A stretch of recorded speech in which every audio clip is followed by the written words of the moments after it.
آپ سب کو خوش آمدید۔ آج کے اس جائزے میں ہم ایک ایسے موضوع کی گہرائی میں اترنے والے ہیں جو انتہائی طاقتور اور گہرا ہے۔ جی ہاں، اسلامی تاریخ میں قربانی کا شاندار اور فکر انگیز تصور۔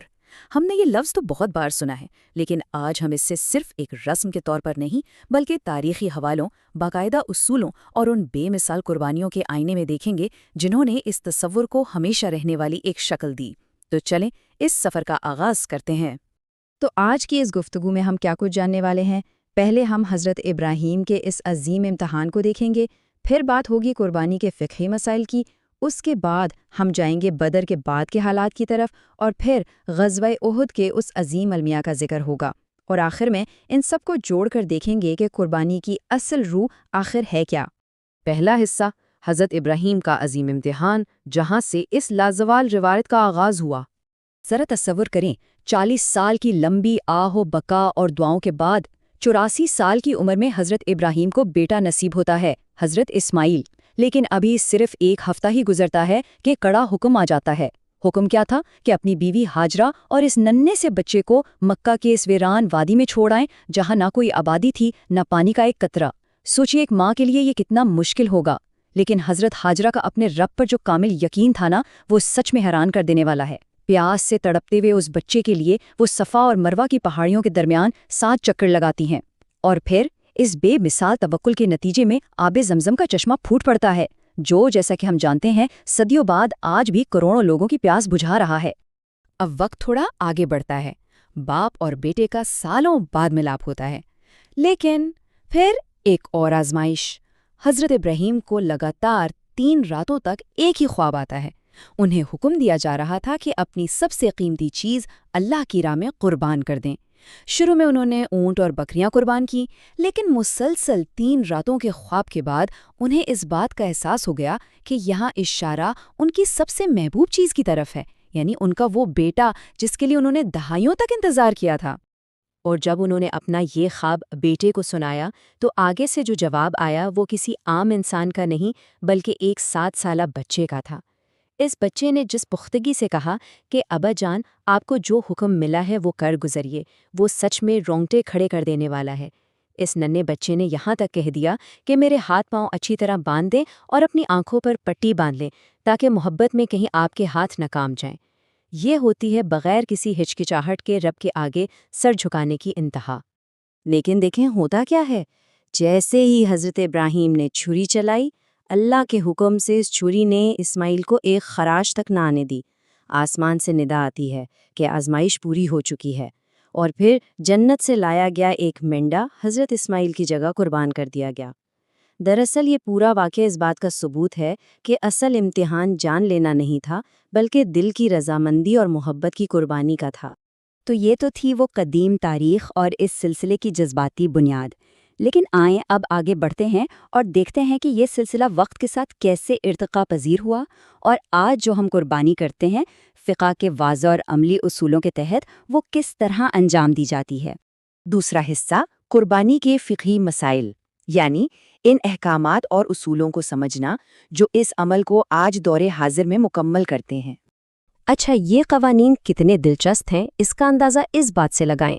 اگر ایک غریب شخص قربانی کا جانور خریدے اور وہ گم ہو جائے تو اس پر سے یہ فرض ختم ہو جاتا ہے، لیکن اگر فرض کریں اس نے ایک اور جانور خرید لیا اور اس دوران پہلا والا بھی واپس مل گیا تو اب فقہی اعتبار سے اسے دونوں جانور قربان کرنے ہوں گے، کیونکہ غریب کے لیے قربانی کا جانور خریدنا ایک قسم کی منت یا نظر بن جاتا ہے، جبکہ اگر مالدار شخص کے ساتھ یہی سب ہو تو وہ دونوں صورتوں میں صرف ایک ہی جانور قربان کرنے کا پابند ہے۔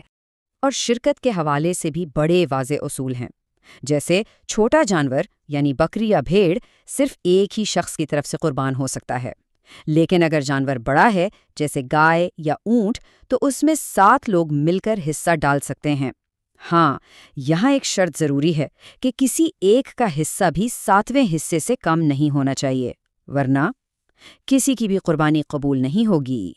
ایک اور اہم پوائنٹ، جب ایک دفعہ آپ نے ایک جانور قربانی کے لیے مختص کر دیا نا، تو اب وہ پوری طرح صرف اور صرف اللہ کے لیے وقف ہو گیا۔ یعنی آپ اس سے ذاتی فائدہ نہیں اٹھا سکتے، نہ آپ اس کا دودھ پی سکتے ہیں، نہ اس کی اون کاٹ سکتے ہیں، اور نہ ہی اس پر سواری کر سکتے ہیں۔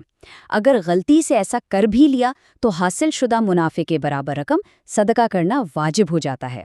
خیر، جانور کی قربانی اور اس کے مسائل تو ہم نے جان لیے، لیکن ذرا سوچئے کیا ہوتا ہے جب یہ قربانی مال و اسباب اور جانوروں سے بڑھ کر میدان جنگ میں خود اپنی جانوں کی قربانی تک جا پہنچتی ہے؟ یہ انتہائی سنگین اور جذباتی موڑ ہے۔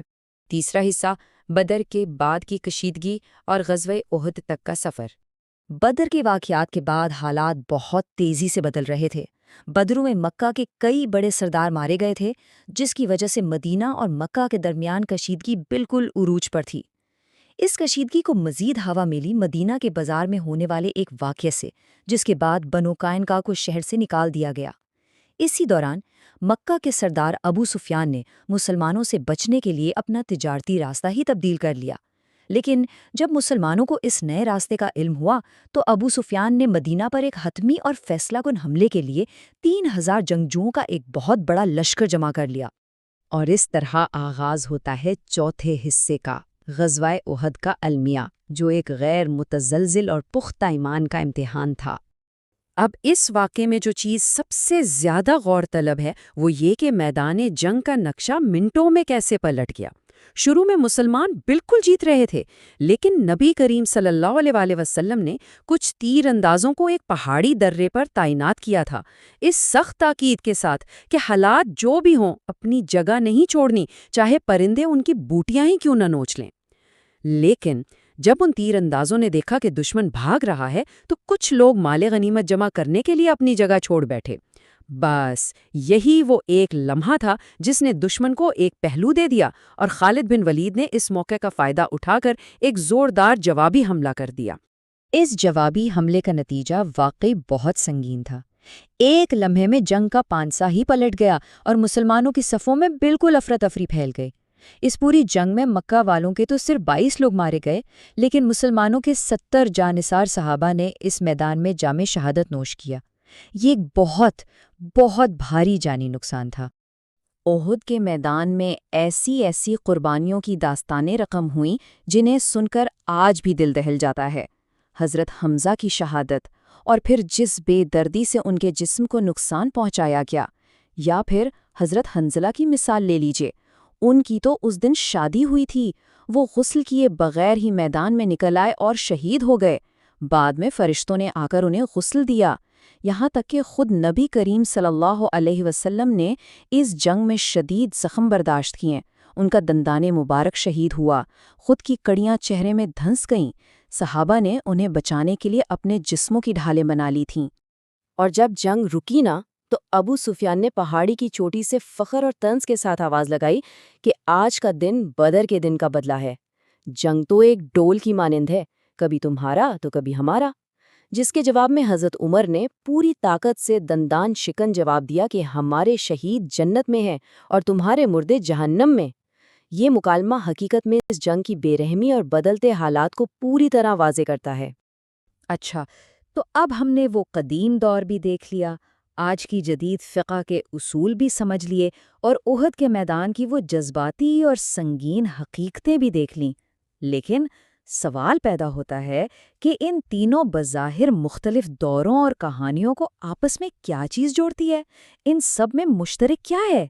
پانچواں اور آخری حصہ، قربانی کی اصل روح، یعنی دنیا کے لگاؤ پر ایمان اور عقائد کی بڑھتے۔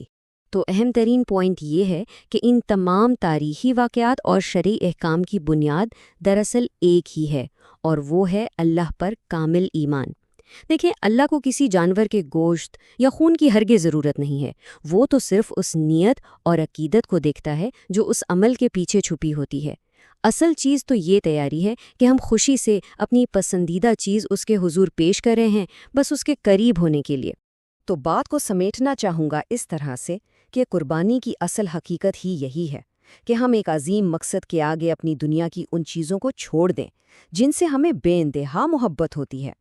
چاہے وہ حضرت ابراہیم کا اپنے لخت جگر حضرت اسماعیل کو قربان کرنے کے لیے تیار ہونا ہو، کسی مسلمان کا اپنی محنت کی کمائی سے جانور لا کر اللہ کی راہ میں دینا ہو، یا پھر احد کے میدان میں صحابہ کا اپنی جانوں کا نذرانہ پیش کرنا ہو، اگر ہم غور کریں تو روح ہر جگہ بالکل ایک ہی ہے۔ ان سب واقعات کے گزرنے کے بعد آج ہمارے لیے سب سے اہم سبق کیا ہے؟